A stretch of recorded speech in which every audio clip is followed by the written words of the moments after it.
Middle অর্ডারে ৩ ব্যাটারের অর্ধশতক আর তাতে করে অস্ট্রেলিয়া বিপক্ষে রান পাহাড় দাঁড় করিয়েছে বাংলাদেশ। আগে ব্যাট করতে নেমে লিটন, হৃদয় ও মোসাদ্দেকের 50-তে ২৭৫ রানের বিশাল লক্ষ্য দেয় টাইগাররা।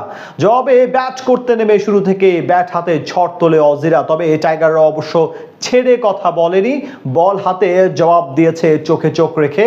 সেখান থেকে হোয়াইট ওয়াশ এড়াতে পেরেছে কি অজিরা, নাকি ইতিহাসে জন্ম দিয়েছে বাংলাদেশ? সেটাই জানবো এই রিপোর্টে। মিরপুরে এদিন শুরুর একাদশে ছিলেন না নিয়মিত অধিনায়ক মেহেদী হাসান মিরাজ। অধিনায়কের দায়িত্ব দেওয়া হয় নাজমুল হোসেন শান্তকে। আর অধিনায়ক হয়েই টস জিতে নেন শান্ত, সিদ্ধান্ত নেন ব্যাটিং করার। যদিও শুরুটা মোটেই ভালো হয়নি বাংলাদেশের। ইনিংসের প্রথম ওভারেই জেভিয়ার বার্টলেটের বলে বোল্ড হয়ে ফেরেন সৌম্য সরকার। মাত্র 2 রানেই প্রথম উইকেট হারিয়ে চাপে পড়ে যায় স্বাগতিকেরা। এরপর তামিম ও অধিনায়ক শান্ত চাপ সামাল দেওয়ার চেষ্টা করেন। দুজনে মিলে 51 রানের জুটি করে ইনিংস মেরামতের ইঙ্গিত দিলেও সেটিকে বড় করতে পারেননি। 20 বলে 19 রান করে ম্যাট রেনশোর বলে ক্যাচ তুলে দেন তামিম। এরপর কিছুক্ষণ ধৈর্য ধরে খেললেও 50 বলে 24 রান করে একই বোলারের শিকার হন শান্ত। 15 ওভারেই 62 রানে 3 উইকেট হারিয়ে আবারও বিপাকে পড়ে বাংলাদেশ। সেখান থেকেই ইনিংসের মোড় ঘুরিয়ে দেন লিটন ও হৃদয়। তাদের ব্যাটে 100 রানের পথে এগোতে থাকে বাংলাদেশ। 62 বলে ক্যারিয়ারের 13তম ওয়ানডে অর্ধশতক পূর্ণ করেন হৃদয়। অন্যদিকে মিরপুরে নিজের প্রথম ওয়ানডে 50-র খুব কাছাকাছি পৌঁছে যান লিটন। তবে ব্যক্তিগত 48 রানে থাকা অবস্থায় দৌড়ে রান নেওয়ার সময় চোট পান এই ব্যাটার। কিছুক্ষণ পর ফিজিওর সাথে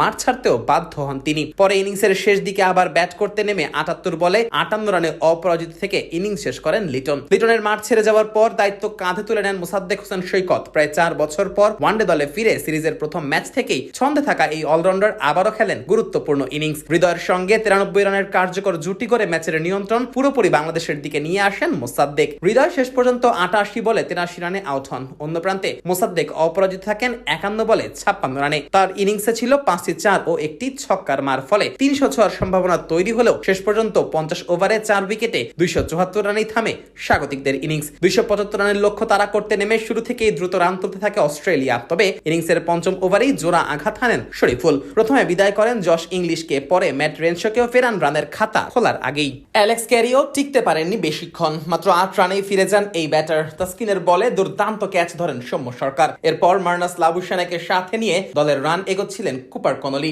লাবুশানে এক প্রান্ত আগলে রেখে খেললেও ব্যাট হাতে ঝড় তুলছিলেন এই ব্যাটার। মূলত তার উপর ভর করেই জয়ের স্বপ্ন দেখছিল অজিরা। এরই মাঝে লাবুশানেকে ফেরান শরীফুল। উইকেটের পেছন থেকে দুর্দান্ত এক ক্যাচ লুফে নেন নুরুল হাসান সোহান। যদিও এই উইকেট হারানোর পর ব্যাট হাতে ঝড় তোলেন ক্যামেরন গ্রিন। একটা সময় যে এই ম্যাচটা মনে হচ্ছিল বাংলাদেশের পক্ষে যাবে, সেখান থেকে ম্যাচের মোড়টাই ঘুরিয়ে দেন এই জুটি।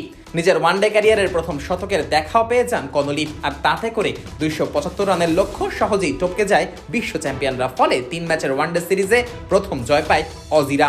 যদিও এই ম্যাচ হারলেও 2-1 ব্যবধানে সিরিজ জয় নিশ্চিত হয় বাংলাদেশের।